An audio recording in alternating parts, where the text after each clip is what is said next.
Welcome back to the podcast. Special guest today, Luna. Luna is going to be running around and probably barking, so I don't know what to tell you. It's just what it is. Didn't want to dry her off and put her inside. It's a process.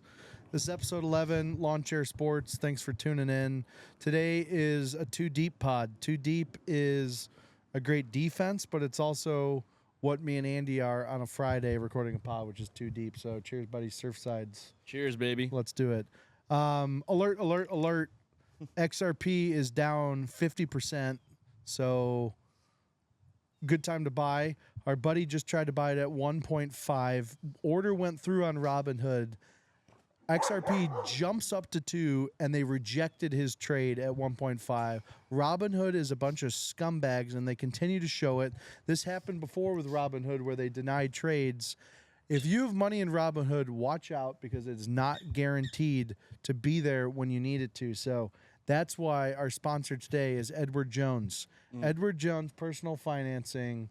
What a sponsor. They will never play with your money like that, but you'll also only get 3% returns, which is below inflation. So Edward Jones, check them out. Andy, happy Friday, my man. Happy Friday indeed. And it is crazy. We're recording this on a Friday, so by the time this comes out, who knows where the XRP price will be at. Maybe you missed your window. Maybe you didn't. I don't know. It's volatile. And watching the price jump around was crazy. Trump, did the tweet about China and telling everyone that China was sending letters to other foreign countries about, I don't know, rare earth minerals, and they're trying to get a embargo. Who knows? All I know is Trump sent out a tweet. I think he's probably making money off the tweet, and the stock market just absolutely imploded right after that. So today's been a wild day. At least, kind of like Andy said, the stock market closes, so you don't have to be stressed out. But if you have crypto right now, holy moly, you are canceling Friday night's plans. You're shitting your pants. Things are jumping around at levels I don't think we've seen. I personally haven't seen levels jump this volatile so quick. Like literally within seconds, it's going down from 1.5 to 2.2, back down to 1.7. Absolute insanity. I mean, it's all the people on Reddit right now are going crazy. Yeah, I mean, if you told me 15 years ago, out of context, that Donald Trump putting out a tweet could make my net worth fluctuate by 50%, I'd be very confused, but it's a wild world we live in. What if I told you 15 years ago that also Jack Dorsey is no longer CEO of Twitter and it's Elon Musk, and he renamed it to X? Yeah. Yeah, that would also be a little weird. About. What if I told you that Elon also campaigned for Trump the second time, but the first time he hated him? It's crazy. And then, are they friends again? I don't think so. It got pretty nasty. It did get pretty These nasty. Things move fast, though. It's the news cycle moves quick. Yeah, their relationship's very similar to XRP's fluctuation right now. Like one day they're sitting together. Is there correlation, maybe? Yeah. We need to someone map those out together. Someone map them out. Hey, you know the guy who commented on our TikTok giving us the sports betting? That was awesome. What a guy. That was awesome. If anyone can actually comment and give us how to invest in crypto, that would be even better. I would love to see a calculation for that. I agree. I mean, that guy went above and beyond to give us this calculation. So if anyone wants to just give us kind of a calculation to, beat a typical S&P index fund, that would be awesome. Just tell us what the people don't know. Andy, we currently have some guests over at the home, and the guests will stay unnamed, but they work for a very large bank in New York City, and all I know is immediately when these prices started fluctuating, one of them went inside, and he is hiding. He's in hiding. He is currently in hiding, and my guess is because their bonuses are heavily affected by this crash. So, Trump, you ruined their weekend. You ruined their vacation. Thanks a lot, buddy. Anyway, great start to a sports podcast. That's right. Yeah. I mean, we're delivering you the sports talk that you're looking for. No, but we're gonna get into it. It's the 2D podcast, and I think a great starting point. I mean, last night was the night from hell for Philly sports fans. There was Thursday Night Football. There was also another tragic Philly loss you may or may not be aware of. I'm talking the Phillies. Not only did they lose to the freaking Dodgers, get eliminated, it was in embarrassing fashion. I'm talking about Phillies reliever Orion Kerkering. Wild name, but he's a great player. It's the bottom of the 11th. 2 outs, a tie game, bases loaded, has a comebacker hit to him, knocks it down. He panics. He picks the ball up. The runner heading to home plate is about 20 feet from the plate. The runner heading to first is not even halfway down the line. Wildly launches the ball towards home. It flies to the backstop. Everyone in the Phillies is pointing towards first base. The guy drops to his knees because he realized immediately that he was an idiot. The Phillies lose out in the first round again. This Phillies team. Hold on. There's some playoff chokers. Hold on, Andy. Review the tape. The guy never touched home plate. Oh. Have you seen the clip? I did not. I was not aware of that. He did not touch the plate. Touch home plate. Wow. Philly fans are up in arms. His foot did not touch home plate. However, the guy still made a bonehead play. Oh, it was tough. But I mean, it's just everything that's wrong with the MLB. It's like Philly fans. yeah. Okay, that's number one. Bad umpiring, number two. And then just an idiot relief pitcher making a horrible bonehead play to ruin the entire season for a team. I would be devastated after playing 162 regular season games for it to come to an end like that. That is just such a freaking horrible way to end the season, man. Yeah, It's horrible. It was crazy. I mean, nowadays, he's a young guy, this Phillies pitcher. He's 24 years old, especially pitchers, but none of these young guys coming up have any of the fundamentals. They just are very raw talent. This guy probably throws absolute heat, and they said, yeah, you're ready for the bigs. Especially pitchers feeling the ball, they have no idea what to do when it's hit to them. And interestingly enough, this was the first time a playoff series ended on a walk-off error. Ever? Ever. No. I was shocked by that stat. No way.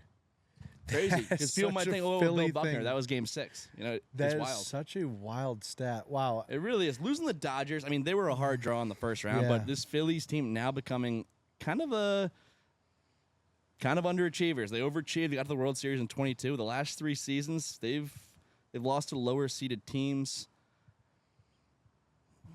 Feel for those Philly fans. Take me back to the days of the 1920s, and you're telling me that not one of those series ended in error? That's crazy. Baseball, the one thing baseball has over most sports is just the history behind the stats, because people have been stat nerds in baseball for over 100 years. So to find something new like that and live through it, I feel kind of good to live through it. It is crazy. Yeah. It's like, even though the sport's been around forever, you can still see something new. Yeah. It's It's like wild. a guy who just can't get off and just gets off by the weirdest things now. And he finally got off by something even weirder than he thought even possible. Oh, there's someone out there. There's someone out there who There's someone out there, man. So, shout out to you. I mean, that was part 1. Devastating loss to the Phillies beat bounced. But for those Philly fans watching the baseball game last night, yeah, the Eagles were on Thursday Night Football. They had a cupcake matchup. They're in New York. They're playing the Giants. Giants are a trash team. Easy win. And the Eagles imploding. I mean, this franchise has been flipped upside down in the span of 5 days. They were 4-0 going on Sunday morning. Now they're 4-2 and no longer a Super Bowl contender. It's absolutely crazy. I mean, after the meeting midweek, we had The one that didn't happen? Did it happen? Did it not happen? I don't know. Who knows? I'm hearing differing stories. This team's broken. This team's They're actually broken. Jalen Hurts, I mean, he couldn't play his game. He felt he had to force the ball to A.J. Brown and Devontae Smith. Otherwise, they would just start screaming at him on the sideline. He didn't play his game. Nothing that happened last night was his fault. I mean, if you look at it, he's the best quarterback in the NFL. Over the last 2 seasons, he's tied with Mahomes for the most Super Bowl wins. He's beaten Patrick Mahomes head-to-head twice in that period. Better numbers than him this season. And then after the game... Well, you can't judge a quarterback by winning Super Bowls when they're really good, but then not judge them by winning Super Bowls when they're quote-unquote bad. That's just bad logic. It doesn't make any sense. Jalen Hurts, all he does is win for the Eagles, and the fans and his receivers are trashing him, and it just doesn't mesh with me, man. I don't like it at all. Jalen Hurts is one of the best running quarterbacks of all time. He averages 1.2 yards per carry. But it's 1.2 yards when they need 1, and he always gets the first downs. And for all the people who are tweeting about the tush push going 4 times in a row being a bad thing, you don't understand football. Strap up, man up, and stop them. Stop bitching on frickin' Twitter and being a little pansy. strap up, get a big D tackle, figure out a strategy to defend it. Listen, Roger Goodell can't fight your fights in the trenches, okay? The league is not going to change the rules. You need to change your draft strategy. Everyone, you need to start recruiting from Golden Corral. That is where you need to start recruiting from. Those people are absolute units, and they can fill up all those gaps. Okay, when they're going back for their 5th time at the carving station, that is someone who could stop Jalen Hurts on the tush push. They might not be the tallest. They might not be the most healthy. They might have both diabetes at the same time, but they are hard to move. They are people movers. They're like trains. It's an equation everyone learned in math class. What happens when two immovable forces meet each other? That would be a person from Golden Corral versus Jalen Hurts on a 4th and 1. But getting back to it, A.J. Brown, man, you need to look yourself in the mirror and realize that you're getting paid millions of dollars to be a blocking receiver. You've never been a franchise receiver, and you never will be, so just give it up. Your hairstyle looks ridiculous, and you complaining to the media after every single loss is embarrassing for yourself. So what you need to do is stop complaining and keep winning games. God forbid you're on a team that wins. I know it's tough to be on a team that wins, but someone has to do it, AJ. Yeah, it was crazy. I mean, it was one thing. The Eagles, they've dropped 2-0. They're 4-2. I think they're going to be fine. It's a long season. But absolutely shocking. After the game, both A.J. Brown and Devontae Smith in their post-game pressers demanded a trade if the Eagles don't move on from Jalen Hurts. It's crazy. That's wild to me. It's aggressive. I mean, if I'm the Eagles, I'm either telling these guys you're under contract too bad, or I'm just moving them for draft picks now. Because you can find other receivers to fill in the gaps there. You can't find another Jalen Hurts. Well, Odell Beckham Jr. Just got a suspension. He should be back soon. That's so, fair. Eagles, free agent ticker, don't be surprised if you see the Eagles picking up Odell Beckham Jr. because I'll tell you what, that's a guy who won't complain. He won't complain. He's a team player, and he does not demand the ball. He loves to block, and we love Odell Beckham Jr. Oh, they need a veteran leader, clearly, and sometimes you got to mix things up. When you just run it back after a Super Bowl winning season, it's rare a team just runs it back and wins it all. Sometimes you need a little shake-up, new veteran voice in the locker room. I mean, Odell, that could be the guy. Also, how can you riddle me this? How can you get suspended for 6 games if you're not currently even playing football? It's a great question. I mean, he literally, the NFL's like, okay, Odell, you're suspended for 6 games. And he's like, I have not caught a football in a year and a half. I don't know what you're talking about. He's like, I'm not in this league. They just showed up at his door and were like, we're drug testing you. Did he play last season? They're like, we're drug couldn't testing tell you. you. He's like, good. Can you actually test my drugs? I want to make sure they don't have anything that'll kill me. But no, Odell, great guy. You know, great style. Yeah. He had his time. He's past his time, but he had his time. No doubt he did. And I will get on Jalen Hurts for one thing. I mean, I think we're both in agreement. He's probably the best quarterback we've seen since Tom Brady, but he kind of looked like an idiot in the post-game presser. These athletes, they show up to the stadium wearing wild clothing. Well, he wore that last week, too. The chef's hat? Yes. That's his thing now, and it's out of control. It is out of control. It looks like a pizza maker's hat, except it's beige. He looks like, To my knowledge, he doesn't make pizza. it looks like he's between pizza maker and croissant maker in France because it's right in the middle because it's I don't know what it is, to be honest. It's too big to be a train conductor's hat. Oh, yeah. It's too small to be a full chef's hat. It's not a beret. It's just a wild-sized hat. I don't know what it is, and it's a terrible color as well. Yeah, I think it's time these guys need to drop the wild outfits, or you need to show up with 2 outfits. You need to show up with the crazy one and then just regular clothes in case you lose the game. Because if you win, you're at the podium, you can wear whatever. You're having the time of your life. No one can tell you a damn thing. But if you lose to an inferior opponent in the Giants and you go up, and they coming off a tough loss to the Broncos last week, you're at the podium wearing a kind of pizza maker's looking hat. It's just so hard to take any of your answers seriously. You look like a dope. My favorite example of this has to be Travis Kelce when he single-handedly lost the Chiefs the Super Bowl last season.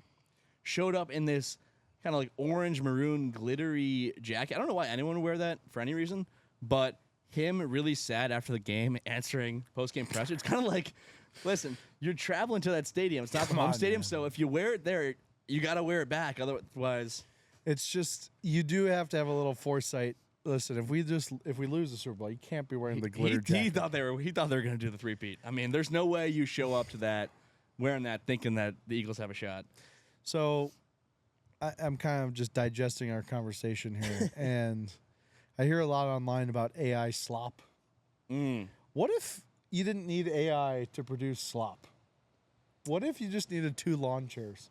That's a good point because people are saying AI is taking jobs. No, we're taking the jobs back from AI. We are. If you thought that the videos from Sora were bad, wait till this podcast fully comes out. That's right. I mean, artificial intelligence, what about human intelligence? Humans under the influence of Surfside intelligence. That's a whole new beast. What are the letters for that? HUT? Hut hut. Humans under the What IHI? Intoxicated human intelligence? I Impaired like it. human intelligence. IHI. Impaired. Yeah, forget about AI. What about IHI? Speaking of IHI, Mark Sanchez update. Yep. This is big. We just got word from our sources that Mark Sanchez is in critical condition and handcuffed to the bed at the same time. Our prayers obviously go out to Mark. This has been a very tough week for Mark and his family. He told the cops that he doesn't remember anything. And to be honest, we've all been there. And I feel so bad for Mark. He really doesn't deserve this. He was a great guy before this. So the guy had a couple too many drinks. Give him a break, man. Give him a break. Was the guy, and this is what the cops need to really look into, was the guy parked illegally in the alley? Was Mark I'd like to know. doing God's work and making sure people don't park illegally in the alley? Right, because to my knowledge, Indianapolis, they're kind of one of these cities that sort of cut back on the police budget in recent years. So the parking has gotten out of hand. I mean, people are just calling anything a parking spot. This is what I call a good Samaritan, kind of just checking up saying, hey, is this, I don't think it's a parking spot, It's not buddy. a parking spot. It didn't need to escalate to what it got to. Well, you saw the video on Twitter, right? The actual altercation. I did. I Yeah. did. I mean, clearly the guy was double parked. And all Mark said was, hey, man, get the F, you piece of... And then all Mark did was just go into the car. He tugged him out. And then he proceeded to just kick him repeatedly in the face. And, you know, going back to Byzantine times, maybe it wasn't full-on eye for eye justice. Maybe he didn't deserve to get kicked in the face for double parking. But it doesn't change the fact that he was double parking. Yeah, it's a good point. I mean, Mark Sanchez took it too far. You can't be kicking an old man in the face, but you gotta don't park like an asshole. You gotta make sure you're parking only in. I mean, you gotta read the street signs. But drunk Mark has done what all of us want to do when you go to a Target and there's one spot and the guy parked over the line. It's awful. Yeah, you want to rip that guy out of the thing and kick him in the face until he bleeds. But, you know, some people have, you know, self-restraint and common sense and aren't drunk all the time and don't black out to the point where they forget things and don't have $1 million jobs and all they have to do is just stay in their luxury Four Seasons hotel before the night that he's going to call a game. But that's hard. That's hard. You know, you get temptations when you're that rich. And I feel for Mark. I do. Yeah, I think another aspect of the story we didn't know. We talked about it the other day. Apparently, he was doing wind sprints in the alley. So he's just trying to get a workout in. He's saying, "Hey, man, do you not see me? What an athlete. I'm an athlete. I gotta stay fit. He's got a TV job. You gotta look good on camera." He's like, "Hey, I gotta be on TV in 12 hours." I don't know. I just feel for Mark and his family more than anything. Yeah, tough situation. More than literally anything. Unfortunate for everyone involved. No, just really Mark. So in the comments, let us know. Do you think it was Mark's fault? I don't know. Let us know. Yeah. Who's at fault here? Also, I don't like when prosecutors come out before the trial and try to dictate guilt. Luna, loves Andy, and She does love Andy me. watched Luna. We talked about that on We a love previous Luna. pod, and Luna remembers Andy, and does her little remember me. tail wags. Do that little I tail love wag. that. Do a little tail wag. Do a little tail wag. Do a little tail We wag. love do a little that. tail wag. You know, early, Aussies are the best, man. yeah, I think early on it was we got off to a rough start. Like I feel like I met her once or twice. She couldn't really remember me, wanted to kill me whenever I would get to the door. She knows me now, so that means a lot to me. I'm in Luna's good graces. You're in her circle. So Luna has circles. That's how dogs move. I'm they on her move. family plan. Remember those? I'm on a family plan. There you go. Yeah. I mean, it's the best deal. People are like, "Hey, do you want to get your own kind of you want to get off your parents' cell phone service?" No. The family plan is very favorable. I took over the family plan. There you go. But here's the thing. It's crazy the lengths I will go to save $3 a month on my cell phone bill. But if you catch me at a bar, I will blow 10 years of cell phone savings in 5 minutes ordering drinks for people. It is insane. But I will be damned if I don't get my $3 discount for having 13 people on the family plan that I have to manage. And this is what bothers me. They still have the family plan name, Verizon, as my mom's name, but it's all of my info. And I have emailed them and gone into the store 150 times to switch it to my name, and they refuse. And I still get mail to this day, a notification that says, Marcella, please and it pisses me off, man. Yeah, I don't know why. Verizon is impossible to deal with. Verizon's disaster. Yeah, I'm on a family plan. It's under my pop's name. And when I first moved down here, I heard that Verizon was one of the top internet providers. Terrible. They asked me for a phone number. They couldn't understand that since I had a Verizon number, that I wanted my internet account to be separate. I had to call them all the time. They could call me my dad's name. They were saying thank you for being a customer for 23 years because that's how long we've had the cell phone plan. It's insufferable. It's the classic company with customer service where they just transfer you around when they don't know the answer. Okay. And then you have to tell your story from the beginning to the next person. Oh. It is awful. I got off it. I mean, Yeah. Verizon, I would have just paid the money to go away. Okay, I agree with that. I've looked into T-Mobile. Now, the logistics of dealing with all of it is just too stressful. I don't have time for it, so I'm going to stay with Verizon. But it's always funny, though, when you talk to the boomer generation, Yeah. because they still think to this day that they wield some sort of power over these companies. And so every time I talk to my mom, she just goes, listen, talk to Verizon, tell them we've been loyal customers for 13 years and that we're threatening to switch. As if these aren't... Listen, the days of people giving a shit like Dish TV, like you could call Dish TV and be like, hey, we're going to go strictly cable. And they'd be like, no, we'll give you 6 months free and like HBO for 3 months. And then you would they're done. Like with all the streaming services and online, like pricing is just set. Really? So there's no more negotiating on the phone. These people on the phone are outsourced too. They're not even in the United States. They have absolutely zero power. I don't even think they're affiliated with the companies anymore. I think, to your point, they just make you go on a loop, and all their in fact, the company's name is probably like Looper, and all they do is just get you on a loop and just wear you out to death to the point where you're like, listen, I got to go to work. I will just continue paying an extra $50 a month, even though I don't have that product. Yeah, and it's great. You know what's had me laughing the last time I had to call Verizon was because my router just blew out and I had no internet, so I couldn't do my job. So I was calling them. They were sending me in circles. One of the girls was like, yeah, I have no idea what's going on. Sorry, we keep sending you in a loop. And sorry, your router is broken. We can't have anyone come out for probably a week and a half to fix your router or give you a new one. But would you be interested in potentially exploring upgraded plans with more data? Yeah, the upsell training is insane. It was not a moment for an upsell. I actually witnessed that on another one.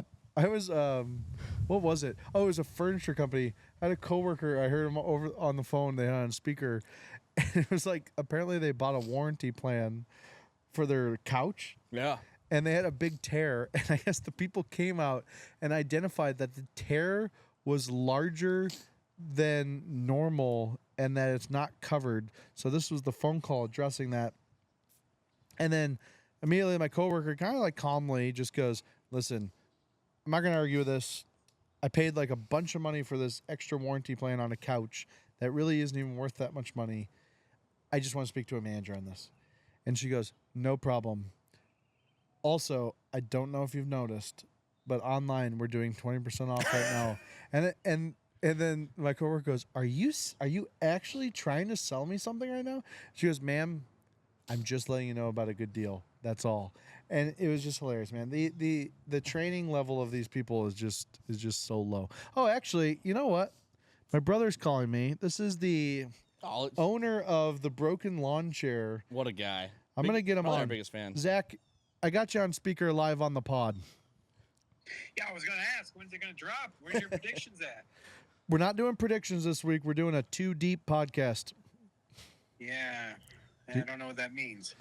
Too Deep is a play on words of we drank 2 Surfsides before the pod, and it's also like a defense having 2 deep safeties. Oh, cool. Can you let the people know about the broken lawn chair? Great channel. The broken lawn chair was established to keep you two fools in check. Tell me more. No pick goes without being monitored and addressed. No gaff goes without being sent to the world. And, yeah, keep up the good work. Can you explain to the pod how concerned our mom is that you're making fun of us and I'm worried about it? Yeah, she's very concerned about your feelings. She thinks this could ruin our relationship. And worst of all, she thinks it could sink your whole operation. Oh, she thinks you know what? Here's the thing. I think if the broken lawn chair channel sinks our operation, then both operations are doing their job, because that means enough people are interested in the operations. I think it's the best thing possible for the operation. Yeah, it's the best thing possible. This is incredible. This is the best fan we have out there right now. The broken lawn chairs is for the friends and family. Friends and family. All I know is our sisters apparently like the broken lawn chair one better than the lawn chair one. Yeah, but I don't do any long form content. You know, you're doing the hard stuff. Well, we're out here grinding, I'll tell you that. Right. They got busy lives too, you know. But the Tyreek Hill one is a great one. So anyone who hasn't seen the Tyreek Hill on the broken lawn chair TikTok is absolute gold. Absolute gold. Well, we expect more from you. We'll throw out some rando picks this week. All right. Yeah. All right, we'll chat. All right, bye. Go Bills. Sorry, I had to answer. That is the founder of the Broken Lawn Chair TikTok, which all he does is basically trolls me and Andy, which is kind of hilarious, and I appreciate it. You know, we need someone to keep us accountable, and some people would say that's a hater. I say that's probably the best type of fan you could possibly have. But haters drive us, and they do drive us. That's what continues to get us out here in lawn chairs in a nice turfed backyard with a pool, because this isn't easy work, guys. This is not easy work. But, okay, let's get back to some semblance of a structure here. What other topics did you have written down, Andy? Yeah, what are topics? One that I would like to hit on, it's close home for me. Bill Belichick is flaming out real fast at the University of North Carolina. I mean, he's old, he's gross, he has man boobs, and he's just always been an asshole. I didn't think he would make it more than a season at University of North Carolina. It sounds like he could be gone before their next game against Cal next weekend. By all accounts, this guy just took the job and then just collected a paycheck, didn't care at all. He's been on a bye week and just turned his phone off, has been unreachable by his other coaches. I mean, this guy's fall from grace has to be an all-timer. I was comparing Bill Belichick at the end to Phil Jackson when he took the Knicks executive job. It might be I think this might be worse than Urban Meyer as Jags head coach. We need to back up here, though. Yeah. What is your definition of success? Success. I think above 500, North Carolina would be fine. Okay, so They're you're not a football powerhouse. hold on. Play along here. Sure. So your definition of success is winning football games? It Because is. I think Bill Belichick's definition of success is getting paid Yeah. to do absolutely nothing. No, evidently so. And so when you say he's not successful, I would disagree because what happened was, and this is just a theory, I think Bill Belichick might have read one of those Wall Street Journal articles talking about how Gen Z's quiet quit. And he was like, wait a second. That's actually a great idea. I should take a job, not do the job, kind of do the job, make it appear that I'm doing the job, but not do the job, but then reap all the benefits of doing the job, but produce no results of the job, but still get paid. So I would actually classify him as one of the elite quiet quitters in employment history. Yeah, absolutely. I mean, he doesn't even have to read an article about it. He is dating a woman who is Gen Z, so That's right. he's getting it right from the source. He's got his kids on the payroll. He's got his idiot friends on the payroll. He's absolutely mailing it in. People thought, oh, he wants to show well at North Carolina, get a job in the NFL. Who would hire this guy? I mean, it's one thing to lose football games. I think the world is just seeing this guy is a complete dick. Like, you would see him at the podium. The guy at the podium who would just snort at the media, that's pretty much who he is. So, a couple things. First, I want to say, clearly Bill Belichick is one of the, like, a not good-looking guy. Can we agree on that? I don't think he's famous for his looks. You know who's even worse looking than Bill Belichick? Oh, don't say it. His son, man. His son is an absolute disgrace to humanity. Aw. He is a gargoyle. He is horrible looking, and he deserves no head coaching job. That was just a thought at the top of my head I had to release. I want to say a quick Bill Belichick story. So when I played at USF, it's a funny story. So we had 3 fields, right? So there's one practice field, a middle practice field, and then a turf practice field. And so we were running team drills on the turf practice field. And then, NFL scouts would come every now and then. They'd pull some of the players who were pretty good aside, and they'd run through some drills. And so our starting quarterback went, and they took him over from the turf field over to the furthest grass field. And they took him, they took a DB, they took a linebacker, so they're running through the drill. So we're still practicing on the turf field, but I'm kind of looking over like, oh, this is interesting, like which team's over there. So I look over, and like 2 fields away, all I see is this kind of overweight guy in a pink button-down polo shirt with very short tan khaki pants and boat shoes. Such a Nantucket look. And I'm sitting here like, who the hell is disrespecting football like this, dressing like that to be an NFL scout? So then it's funny because then the quarterbacks, we broke from team drills into individual drills, and we were going to that field. And as I'm running closer, I'm like, holy shit, that is Bill Belichick. Bill Belichick was out there in the most Nantucket, I'm about to get on a boat look that I've ever seen on a practice field. Like, yeah, buddy, I have won all the Super Bowls in the last 10 years. I can wear whatever the hell I want. And also, you guys are way poorer than me. So I appreciate that. Bill Belichick is an absolute legend. He was a legend then, and he's a legend now. So don't speak poorly on him. But my God, his son is a gargoyle. Yeah, I mean, to be clear, with Bill Belichick, he is the greatest to ever do it. He's just gross and awful now. But people are saying, at this point, it's gone so poorly in North Carolina, I doubt he gets another coaching job, even as a coordinator in the NFL or elsewhere in the college ranks. People are talking about going back to the media. I think he had fun in the media last year, talking about long snappers, just talking about football history. But would a major network even hire him? I know one media network that would hire him, and it's Lawn Chair Sports. Bill, we know you're listening. We know you've listened to all 10 pods leading up to this because we know you were not coaching up the North Carolina team. Come along. We'd love to have you. And Bill Belichick. The budget and the wallet have just gotten a little bit bigger because me and Andy just caught XRP at 1.52, and the market is about to boom back to 3.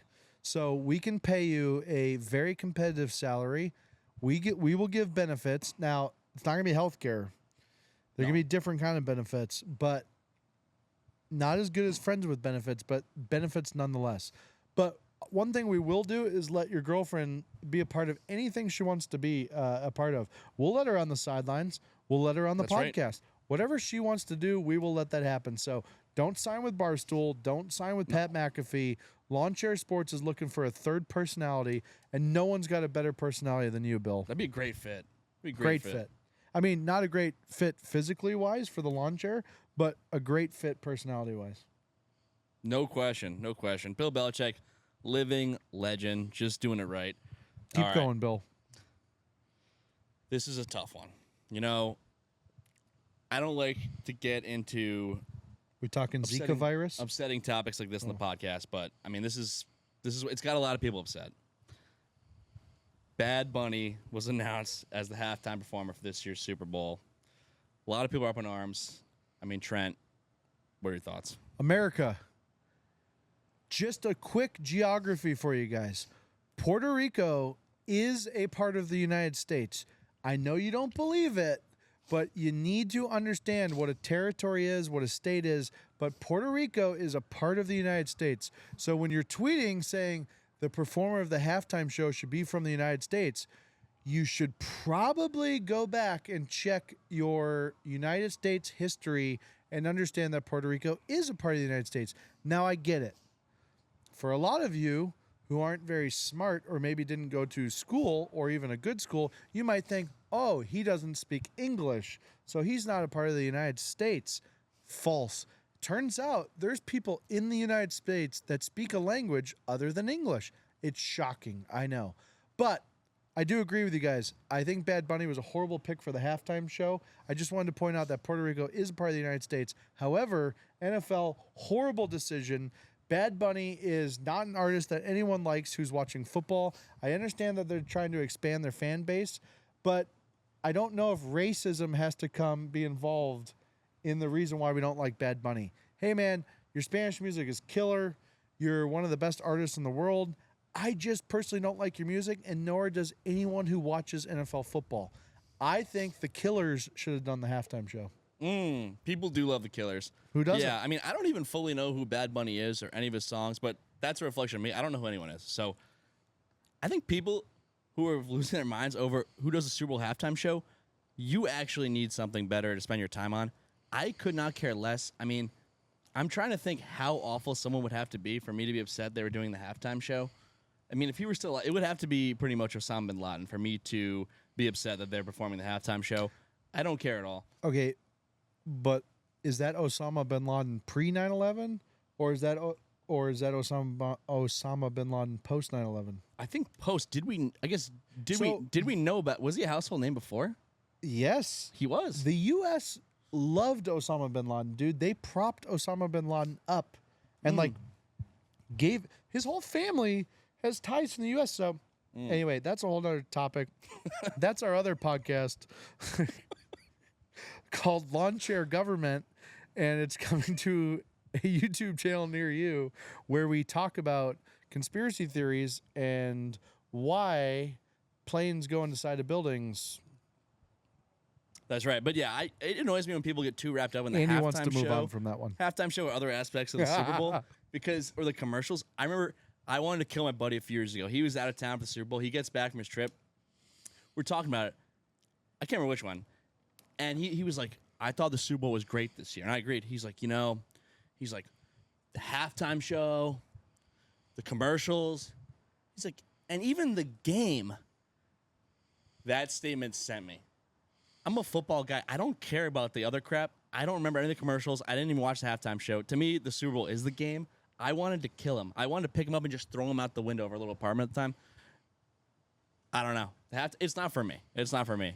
So I don't get why people get that wrapped up in it. Well, if you're smart, you do the Super Bowl 2 TV strategy. It's very simple. One TV's inside, one TV's outside. Yeah.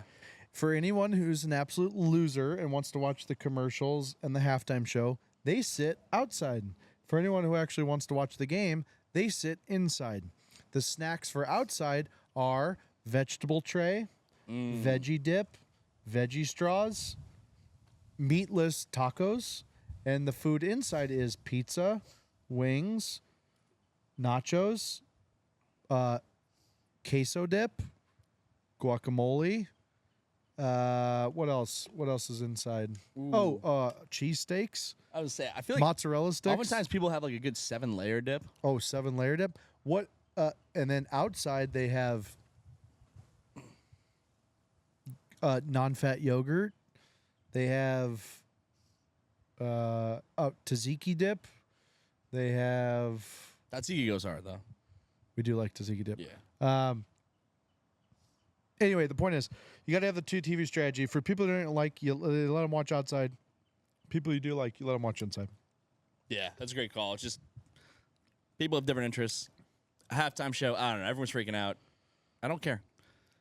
But what I do care about, this is something I do care about. There was a recent study that came out. Well, not a recent study. The news came out this week. There's a study into calls in the NFL over a period from 2015 to 2023 over NFL officiating. The conclusion was that the Mahomes-era Kansas City Chiefs consistently got favorable officiating. Part of the study, which I was very pumped, it said that the Brady-era Patriots did not get the same level of favorable officiating. I don't know the metrics behind it, but this confirms what we've all been seeing. Yeah, and that study was sponsored by Kraft Foods, right?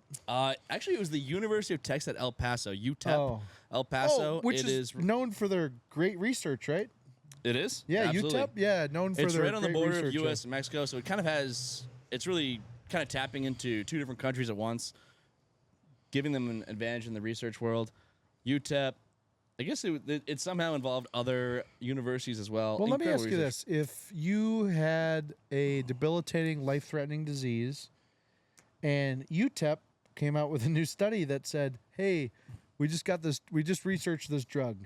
Now, I know it goes against all other studies, like from Ivy League schools, but we're UTEP, and our studies are great. Would you believe the UTEP study, or would you stick with the drug from Harvard? Well, I would, because it's common knowledge that Texas, especially that border region, is the healthcare capital of the United States. So I'm not taking my chances with some Northeast crap. Yeah, that's a good point. I guess in the Northeast, they don't really know too much. Not a lot of schools there. Okay, yeah, that's a good point. Fair. But either way, it was incredible. Chiefs fans for years have been trying to say, no, it's not going our way. The NFL, they have financial incentive to prop up the Chiefs because, I don't know. They don't want to push this Taylor Swift, Kelsey brothers crap. I guess my whole point, man, is like I don't need UTEP to give to. Oh, that was an awesome sentence. I don't need UTEP to do a study on that. I've been watching Bills versus Chiefs in the AFC Championship 4 times, and the Chiefs get so many pass interference or like defensive holding calls. It's insane. And usually the offense that's playing against them will have a holding every other drive. But to think that there's not refs that are going bad in the NFL now for betting is insane. Okay, you got to think about this. The NFL was about 3-4 years ago decided that they were finally going to allow gambling sites to advertise in the NFL. Since then, life has changed for any man under the age of 55. Because all I know right now is everyone you think is only losing $100 a week on the NFL is losing thousands. Your friend who works his dick off and makes like, I don't know, let's call it $4,000 a week, is losing half of his take-home pay on DraftKings every single weekend. Now, there's some weekends where he doubles it, but guess what? He doubles down the next week and loses everything. Turns out, and I didn't know this before researching this pod, the casino has an edge. I had no idea. I thought it was like blackjack just meant you made money every time. It feels that way. I thought it. I think I have an edge. I thought the reason people went to Vegas was because they left with more money than they came with. Also, I like how $4,000 a week was your example of someone who's grinding very hard. That's a $200,000 a year salary. You're like, yeah, it's the everyday working man. Middle class, man. That's the middle class. I mean, what would you define as middle class? Middle class. I think we're talking median household income, probably between. Well, we're talking household income. I don't know, Households, like Yes, household. Like no, I'm 50 to 90K. Middle class. We live in a high cost of living $50,000? area. We live in a high cost of living area. Maybe household that's a bit low, but Yeah, the average U.S. salary is like $40,000. I know. I'm not talking about the average. Yeah. I'm talking about middle class. You think the middle class is $50,000? I don't know how you would live under. I don't know how you would live. Well, on it. I guess I'm assuming the middle class would be somewhere near the average salary, but two working parents. All right, maybe. Or screw the median thing, or screw the household I just income scrolled thing. all over. Yeah, you spilled. I don't know. Either way. No, Yeah. I want to get your thoughts on this. I'd like Oh. to expand on this. What do you think the middle class salary is nowadays? Oh well, To live. Okay, let me back up. yeah, 200K is way over middle So class. growing up, right?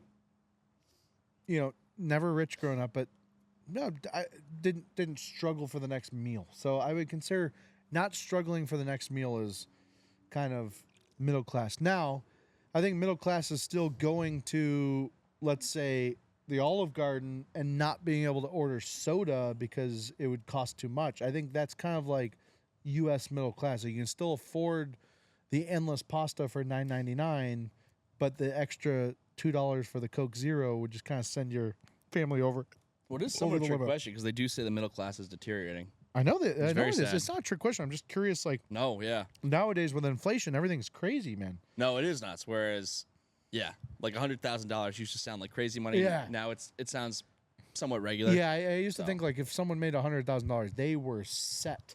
Agreed. Like they were kings. Yeah. They had an above ground pool. Pretty Their much. basement had drywall. Like they were killing it. Now, if you're in an expensive area, it's like $100,000. Yeah. They're like, yeah, you'll that's do fine, but it's that's less than 5% down on a house. Like, what do you? You have to save up 20 years for $100,000, and then that's less than 5% down. You have to get an FHA. It's the world's gone mad with money. And that is true. Houses cost to start $2 million. There aren't houses available for less because houses are very expensive right now. It's nuts. And, you know, we live in Florida, and there was always the mindset that houses are cheap in Florida. Those days are gone, but they're kind of gone everywhere, man. Have you looked at pricing in Boston recently? I love Boston, but Boston, you're too rich for my blood. So I'll have to love you from afar.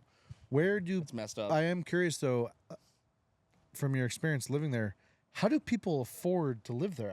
I'm actually shocked. Do you just have to have 5 roommates? Yeah, I mean, if you're someone my age, you basically have a bunch of roommates, or just make crazy money and have a family. Like it's if I wanted to live there on my own, it'd be wild. I don't rake in the dough like that, you know. I know, but do the jobs pay in accordance to the cost of living? Probably not the same percentage difference as Yeah, it moving feels somewhere not cheaper, quite. right? I mean, there is definitely a cost of living adjustment in the salaries. That there is some good paying jobs, but I mean, also it's changing rapidly. Even I first moved there 8 years ago, and even in that time, seems like rent has gone up. I don't know, 30. It's probably gone up a third. I mean, it's gone up a tangible percent. Do you think salaries have gone up a third? Doubtful. No. It never keeps up. Yeah. Maybe they've gone up 15, 20%. So the middle class is disappearing, is what Yeah, we're we trying hate to see it say. from the middle So, class. which works out for us because likely they're at home scrolling on their phone and watching shorts of our horrible podcast. No, we care about the middle. We care about all classes. No, I care because- about the middle class. I don't care about all the classes. Well, that's true. We don't really care about the billionaires. I mean, I don't think they deserve to be shot. I think the United Healthcare CEO thing was crazy. I'm gonna have an anti-Bill Burr take because I'm a big Bill Burr fan. I think he's hilarious. I enjoy listening to him, and he's a comedian, so I don't look to him for wisdom in the world. I know what he's saying is a joke, but when he was basically saying, "Yeah, I like that the Luigi Mangione shot," He said that? United Healthcare CEO. He said, I want all billionaires to basically kind of have their head in a swivel. His logic is, they're criminals the same way that he's like, they're killing people. It's just not the same as I don't know. They're not exactly pulling the trigger, but you're basically denying his health insurance claims. Oh my god! I'm just not a proponent. I'm with him. Billionaires and CEOs are doing some scumbag things. the billionaires. I'm not going to encourage vigilante justice. I'm not a supporter of vigilante justice. Also, I know he's a comedian. He's just saying funny things, so I don't take that seriously. But No, I think people should hold Bill Burr lost me a little bit when we went there. People should hold people accountable no matter what they say, even if it's a joke. I don't care at all that he got a lot of money for performing in Saudi Arabia, though. Like, get your money. It is funny that he's like, no, I am okay with Luigi Mangione shooting in cold blood the United Healthcare guy on the sidewalk in New York City. But if the prince of a country that kills journalists wants to give me $6.2 million an hour to do my 30-minute act, I'm going to go. And I'm going to do all of their weird things that they make people do visit. And I will wear whatever they tell me to wear. And I am a shill for money. I can't believe you said that, though. That's crazy. I do love Bill Burr. He is probably one of my top 3 favorite comedians. Probably a bad take, though. Yeah, you never get them all right. And it's the guy had kids, and now it sucks because those kids only have giant trust funds. And that's all they have from their dad. Yeah.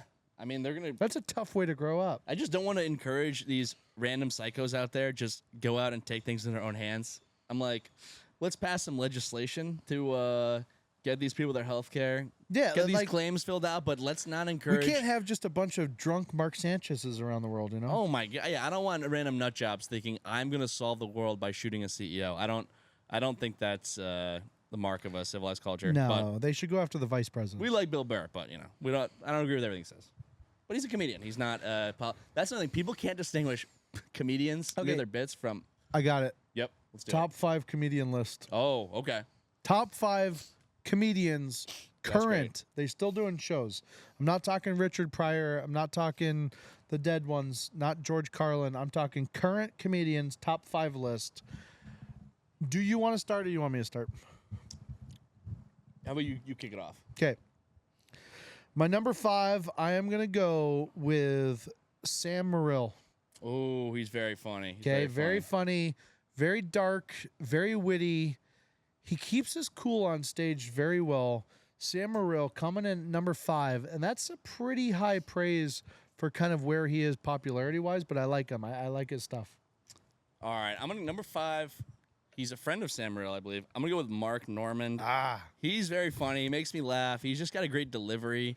And also sounds like he has great comedy that's not even that vulgar. It's just the delivery does comedy. it. The guy's comedy. The guy's a comedy genius. I like him a lot. What a guy. He's my number 5. Yeah. How about that? I feel like that's someone I want to be friends with. Andy. We love Andy. Come on. Comedy. All right, let's do this like a snake draft, though. Like, we can't pick the same person because he was going to be my number 4. I don't even know if I have 5 at the top of my head. No, you know you what? can I'm get just 5. winging it. I'm going to wing it. I'm going to go 4. He's a legend. He's good now. He's always been great. Dave Chappelle. I mean, the guy is just a riot. He's hilarious. I mean, he's been funny for 30 years. I love Dave. He got a lot of shit for going to Saudi Arabia, too. I don't care. Okay. Dave Chappelle, to me, has fallen off on his last specials because he kind of just only talks about... He's like fallen into the Joe Rogan trap where it only talks about, like, comedians can't say anything politically incorrect anymore. It's like, buddy... It's like, you've actually been saying it and nothing's happened. I have heard this now 150 times. It's not funny. I'm not disagreeing with you. Like, comedians might be having a harder time, but... Do you have to use every special that Netflix gives you $20 million to tell me why you can't say whatever you can on your own Netflix special, even though you can say whatever you want on your Netflix special? Like, Yeah, it seems like they've been talking about stuff they're not allowed to talk about for about 10 years now, and no one has ever done anything to them. So they continue the same popularity. They've actually gotten more popular. It's actually never been a better time to say stuff that's bad than now. And yet they're like, oh, man, I put a tweet out the other day, and, man, it's just you can't say anything anymore. It's like you say heinous things all the time, and nothing happens to you or your money that you make or your shows that you can do. It's actually insane. Okay, that was your number 4. I think at first they were onto something, though, but now it's gone My too far. number 4 comedian. Number 4. Number 4 has to be. I want to give this a little thought here. I'm gonna go with Nate Bargatze. I'm gonna go with Nate Bargatze. Nate Bargatze is very good at just going over daily things your wife does that annoys you. I'm married, so I relate well to them. I think Nate Bargatze is my number 4. We're going snake draft here. My number 3, because I don't think you know who I want to put number 2, so I'm not worried about you stealing it. My number 3 is going to be Tony Hinchcliffe. I think Tony Hinchcliffe is underrated comedian. I know he's got Kill Tony, which is like one of my favorite podcasts and YouTube channels, but his stand-up is killer, man. That guy's an absolute killer. Tony Hinchcliffe, my number 3. That's incredible. I realize now I need to give an honorable mention at the end because there's a 6 that someone needs to get left off. My number 3, I'm going to go Jeff Ross in the context of a Comedy Central roast. Okay. I mean, this guy, he's just made for the roast. I mean, that's like his thing. He's the roast. He's freaking hilarious. Everything he says is perfect. I mean, the guy's a freaking. Thank God he's funny. I don't think he would be an entertainer in any other episode. Man, Otherwise, and he tough wasn't look, hilarious. tough He had to look. be hilarious. Had to be hilarious. But people remember that. He wears it well. This He does. guy's incredible. Love Jeff Ross. I mean, not only is he amazing at doing it, he's created just an incredible form of comedy. Yeah. Yeah. Okay, snake draft. Who you got 3. number 2? All right, number 2. I mean, I mentioned before, one of my favorites, Bill Burr. He says some weird shit about the world, but it's all good. He's he's a boss guy. He's angry. I used to listen to his podcast religiously. The guy can talk about absolutely nothing and be so entertaining. I mean, I'm still a huge Bill Burr fan. I don't care that he thought the CEO should be shot. He's hilarious.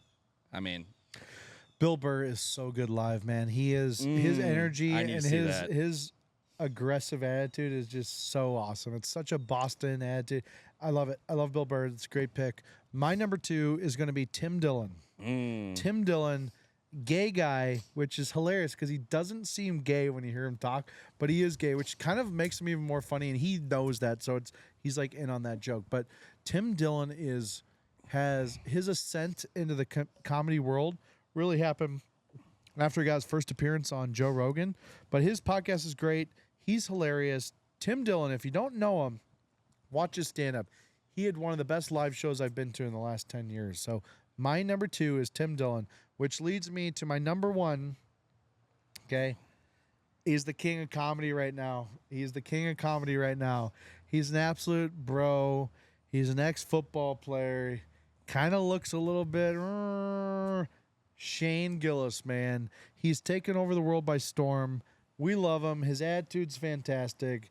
He's just for the boys, man. Shane is for the boys. We love Shane. Shane Gillis, my number 1 comedian right now. yeah, I got to go the same. It's Shane Gillis, number 1. Was there any question? I mean, look at us. We're 2. You can't do the same. Can't do the same. Can't do All the right, same. You know what? All right. You got to pivot, man. You cannot do the same. Well, one's a tough spot, but I've seen these ranking videos where they're like, oh, who's number 2? Yeah. But that being said, I mean, it's no surprise we both said him. Look how generic and white we are. No, We're you both in got our to do a 30s. new number 1. No, I will. I'm just saying. Oh, yeah, he's great. Of course yeah. we love Shane Gillis. I mean, we're binge drinking outside. We love sports. We're just so generic. He just is It's what every incredible. guy wants to be. He's hilarious. Like, Yeah. that's someone I want to hang out with. Yeah. Everything he says is hilarious. I'm going to throw out some honorable mentions. Guys, I think are freaking No, hilarious. you need to do your number 1. All right, my number 1. You know what? Fuck it. This guy deserves some number 1 praise. You know who always just gets around me? Sebastian Maniscalco. Oh, great that is a great delivery. one, dude. This guy, his That delivery, is he a might have the great best one. delivery in the game. Yes. I mean, he is just a character on stage. He's jumping around. He's like, you know. Yes. I mean, this guy, he's freaking hilarious. Yes. He's awesome. His joke about not wanting to answer the door when someone rings the doorbell nowadays is That's a great one. And they got the legendary. Entenmann's cake. yeah. And it's like, that one's for the guests. No, wow, Andy, you pulled that one out of your ass. He's That great. is such a freaking good call at number 1. Yeah. Actually, man, he's the, yeah, no, that's a great call. Okay, funny, interesting stat. Sebastian Maniscalco and Nate Bargatze are actually the 2 highest grossing tour comics out there. And I Wow. think Sebastian Maniscalco might have sold out Madison Square Garden like 30 straight days or something. Something insane. So shout out to Nate Bargatze. Shout out to the whole list. Yeah. One day, you're going to see me and Andy do a live podcast at Madison Square Garden. So we hope the boys tune in because Should we throw a lady comic? Is that kind of like a what's that word? What's that word? I don't know that word. Yeah, you know the word. Inclusion.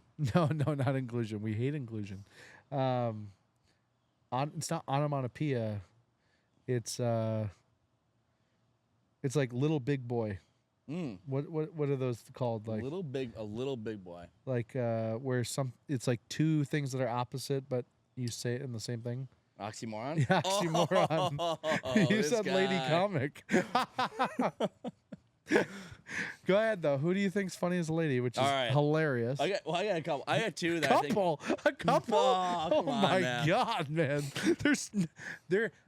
All right, my take. I'm just gonna come out and say it before he gives his list. I don't find any female funny. Go ahead. All right. Well, I don't think that's true because I believe you saw this one live. I think Nikki Glazer is hilarious. She's great at the Comedy Central roast. Did you see her live? I think you didn't. did. I wanted to. It's a good you had tickets, callback though. though. I feel like you paid money no, for tickets. I didn't. I Oh, what was happened? about to click it. We were at the Oh. softball. I almost clicked it. That's right. All right, Nikki Glazer. I'll give it. She is funny. She's one of my. If I have to listen to a girl, I'll listen to her. Yeah, great delivery. She's great at the roast as well. Also, I don't know if you've seen her.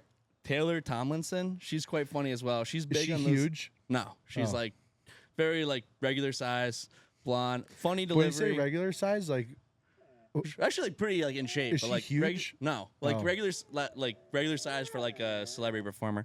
you gotta throw the ball. She's You gotta very throw the funny. I'm ball. gonna throw the ball to Luna. Actually, you know what? Number 3, Luna. Luna's funny. She's female. She didn't know where the ball went. It actually didn't go that Right far. here. Right here, Luna. It's over Look, here, Luna. Look. Luna, right here. Come here. Come here. Luna, look. Right there. Well, one of my favorite clips is like I was talking to Bill Burr earlier. He's at some comedy convention and some lady reporter comes to him and she's like, "Can women be funny?" Because there are a lot of angry young men in there who's saying, "No, they can't be funny." And he was like, "What?" He's like, "Yeah, of course." He's like what? Like, what are you trying to get out of me? Like, what are you like? He's like, "Of course you can be funny." Like, what is the purpose of this? No, my take was completely facetious. I think women are so funny. I think they're actually the biggest jokes in the world. So, no, I'm joking. I love women. We love them. We love them on this program. We do. All right, let's Well, get a news serve side. We're That's not what's done. up. News We're Surf not side. done. So that's what I had for We will current keep going, events. Andy. Oh, we're gonna keep going. We will keep This is going. for life. No, we got some work to do. So that's what I had for current events happening. Okay, Do you have any? And yeah, what do you I want want to to talk about something. What do you want to hit on? Are you almost done? Yeah. Yeah, here. Chuggy chug. Luna, you get some ice. The fun kind, though, not the kind in the news. Yeah. That was a good joke. I appreciate it. I wanted to talk about this is important. NFL players, okay, on defense, who clearly know things are an incomplete pass, Yeah. but yet they scoop it up and run all the way to the end zone, clearly knowing it's not a touchdown. Instantly goes to my head, you're a selfish player, number one. Number two is you're wearing out yourself in like a short time because NFL is done in spurts, right? Like each play is about 4 to 5 seconds, and you really need to keep your legs fresh for the end of the game. These guys are wasting a full-blown sprint all the way down the field knowing that it's not a touchdown. My theory is they only do it because they want the camera on them. I know that's not like a crazy theory, but that's my theory.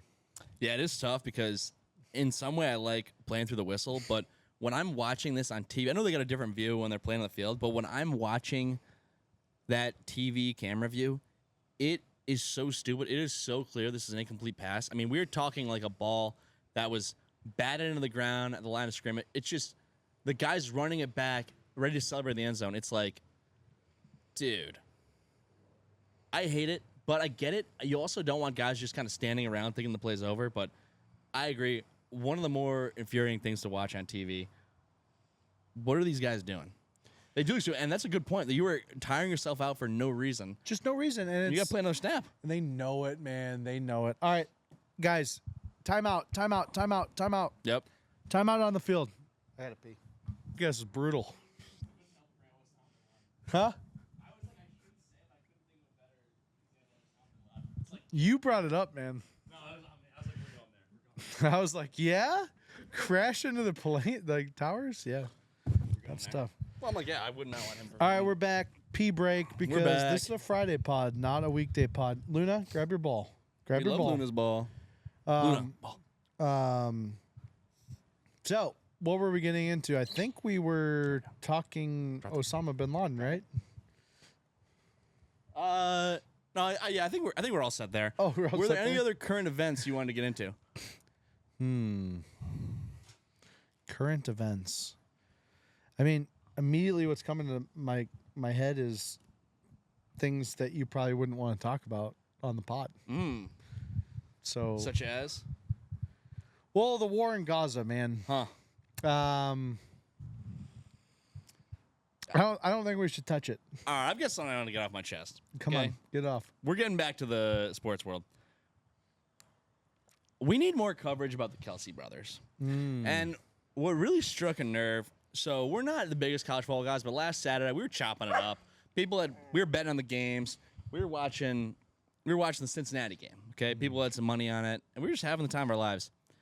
And I swear to God, at certain points throughout the game, I kept forgetting where do the Kelsey brothers play college football? I thought, wait, was it Purdue? Or did they play it? No. Did they play it? Did they play Louisville? No, that's not it. I feel like at one point during the game, there was almost probably a 10-minute break between the broadcast mentioning that both brothers had played at Cincinnati. I don't know. When I tune into the game, I want to hear about the Kelseys. I just don't think we're getting enough coverage through most media channels. I want to hear about the Kelsey brothers. I think these networks are out of touch with what the people want. You know, the good thing is, and I know you're being facetious, Andy. I know you're being sarcastic, and I'm not going to play into that. The good thing is there's not a lot of coverage of the Kelsey brothers on social media. So I think the thought is for these networks is let's talk about the Kelsey brothers because they're the only brothers that have ever played in the NFL at the same time. And there's no position more entertaining than center. And that's what Jason Kelsey was. And it makes sense, right? Because you're like, hey, where do the big bucks come from? It's center. And I love when they talk centers. And I'm surprised they don't bring up more centers. Can you name 2 NFL centers? Yes, but that's about it. Go. Jeff Saturday. Oh, current? Or just No, existing? that's a good one. Jeff Saturday. It was David Andrews, Patriot center for a while. Okay. But no, in general, you don't know. No one knows the centers. No one knows the centers. Jason Kelsey and, oh man, the Jeff Saturday one threw me. That's the only. Pouncey Oh, yeah. for one of them. the Dolphins. Marquise, I don't know. One for of the them. Steelers. Yeah. One of them's were they both centers, actually? They were both centers. Oh. No. I don't Maybe think, I know like a handful. I don't think they're both centers, but I do know They this is played an together inside source at so Florida. Yeah, they can't both be centers. They played they together at Florida. played together at Florida They're during the probably both Tebow online era now. and the Hernandez era. Yeah. I have found out, and this is allegedly, Yep. but I actually have, this is actually real too. I usually say I have sources. This one's actually a true source, allegedly, that the Pouncey brothers were actually the biggest drug dealers in Miami. Like, legitimately the biggest drug dealers in Miami. Are they from Which there? is, Well, the one played there. I don't know if Yeah. they're from there, but they were literally the biggest drug dealers in Miami, which is crazy to think about. I always think about these NFL guys who mess up. It's like, guys, you are making such an absurd amount of money. Just make that money and invest it in the stock market. Now, I know the stock market's going crazy right now, but if you're a Pouncey brother, you got to be smarter. You got to be smart. You can't be the biggest drug dealer. Also, if you've seen the Pounceys now, they're super skinny from Ozempic. Yeah, it is Stop. crazy. I feel like those linemen, when they retire, they really either go one or two ways. You either just blow up, or you basically realize, wait, actually, being 350 pounds is awful. I'm just gonna eat a normal amount of food, and then like Joe Thomas in Oh, yeah. retirement looks like a different person. That's Yeah. probably the correct way to go. So shout out to those linemen. I guess it's just not. No one wants to be that weight. It's a weird situation to be in. Most people getting fat is easy. For these guys, they talk about like downing gallons of milk before bed, try to put on the weight. I'm like, dang, getting fat for work. So when I was at USF, there was two different types of players. So they'd take all your body fat percentages. This is like pre summer workouts, right? They take all your body fat percentage. They make you stand there basically in your underwear in a line, and then they would take a picture of you front, sideways, back. And what they would determine is, are you going to be a weight gainer or a weight loser? And it was pretty crazy. So the people that were on the weight gain list They literally would make them stay after workouts and make them down a full pizza and 2 protein shakes. And that's not an exaggeration. It's legit. And so it is crazy because think about all the bad eating habits a lot of these players probably have. Yeah. Because like it was your job to down a pizza. Holy moly, what a different world that you're living in at that point, you know? That is a good point. Like post-retirement, now you're trying to drop the weight. You're like, "Oh, I guess it's Friday. I should down an entire pizza," you know? Yeah. So it's just tough. Wildlife. I can't remember how we got on that, but you know what? I think we got on that by people picking up the ball and running for. Oh, right. That's a good point. Thing. So, all right, should we talk about what was your thing that you wanted to do? That's right. I Okay. want to do this. Let me get a drink though. Promise. I have one. We're gonna do some drinks for this. What we're gonna do. Sorry, I'm dropping my mic. No, this is good. Tell This the is camera. great. So, I think you people will love this segment. It is sports analogies for real life things. So, we hope this entertains you guys. We hope you can learn something from it. Maybe you can apply some of these to real life. So, I've got about a handful. Okay. It is sports analogy for things that You you start. encounter in your life. I will start us off.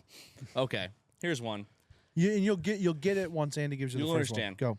So we probably all had that. It's late at night. You're pretty tired. You're watching TV. You might be watching the game. Maybe it's a Sunday night game, and you're kind of dozing off on the couch. You fall asleep on the couch. You know eventually you're going to move up to your bed. You're going to sleep in the bed, but at least for now, you're crashed out on the couch. It's only temporary. You're warming up in the bullpen. You're getting loose. Someone would say, "Oh, is he out for the night?" No, he's just warming in the bullpen. He's going to the bed eventually, but right now he's just getting warmed up. I mean, you're kind of getting ready for the full night's sleep. Okay. Yeah. No, that's a good one. All right, I have losing your keys is like a defensive breakdown in crunch time. I'll say. So losing your keys, defensive breakdown in crunch time, it is very important to play defense in this moment, and you absolutely blow it on an absolute blunder. So losing your keys equals Yeah. defensive breakdown in crunch time. It's hard to argue it one bit. Yeah, here's another one. I'm talking about, and this is something that I think many people probably experience. I'm talking about late night binge drinking. I'm talking about, is it after 1 a.m.? Yes. But are you going to get more espresso or martinis? You are.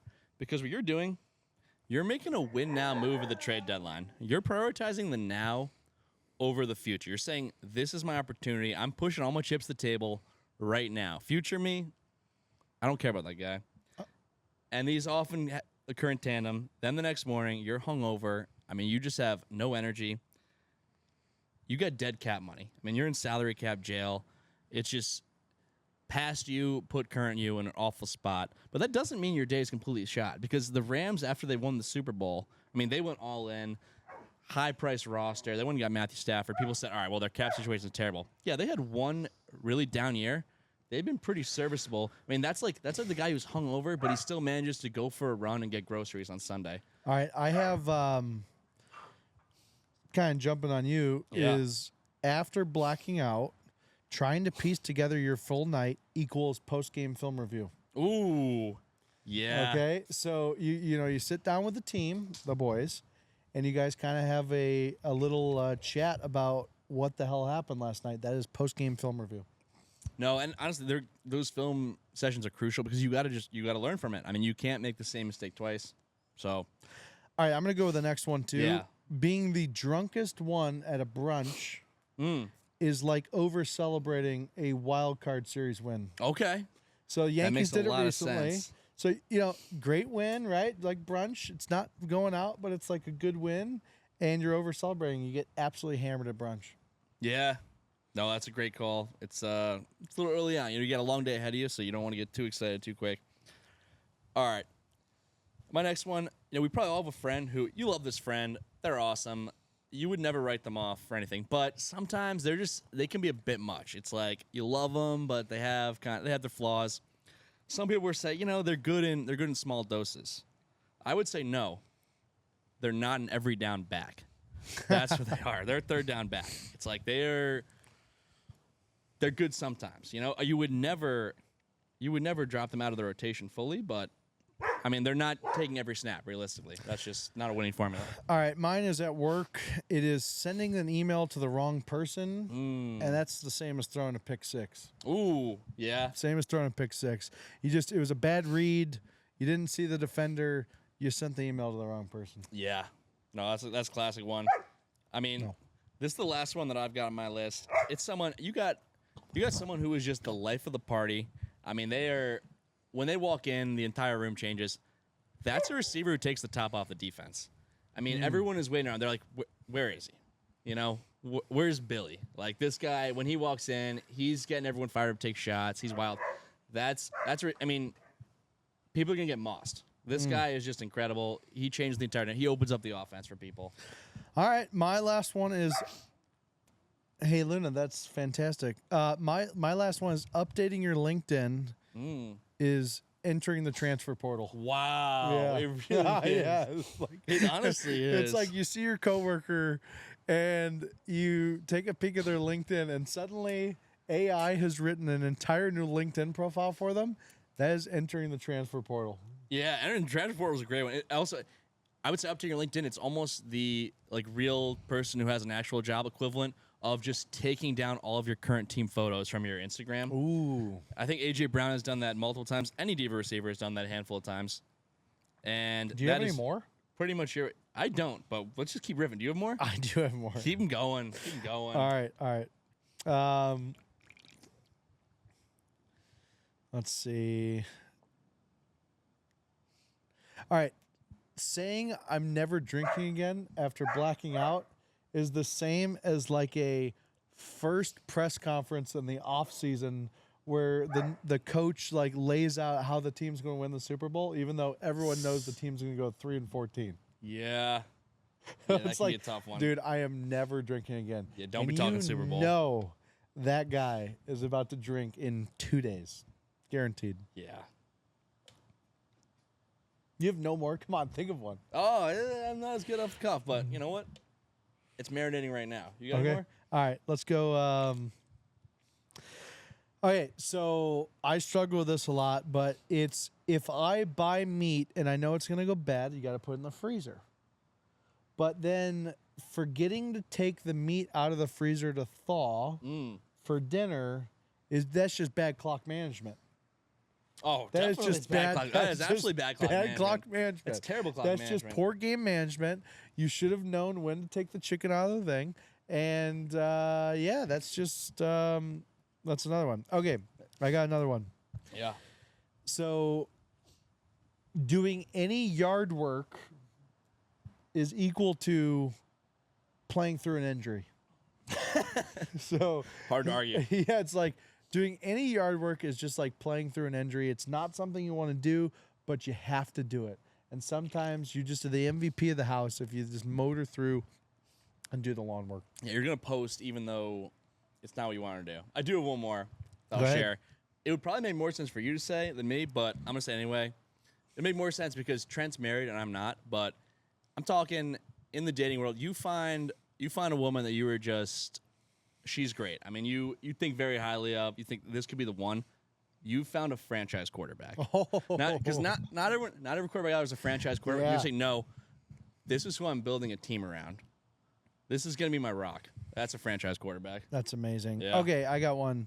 The hair of the dog beer. That's just a front office panic signing.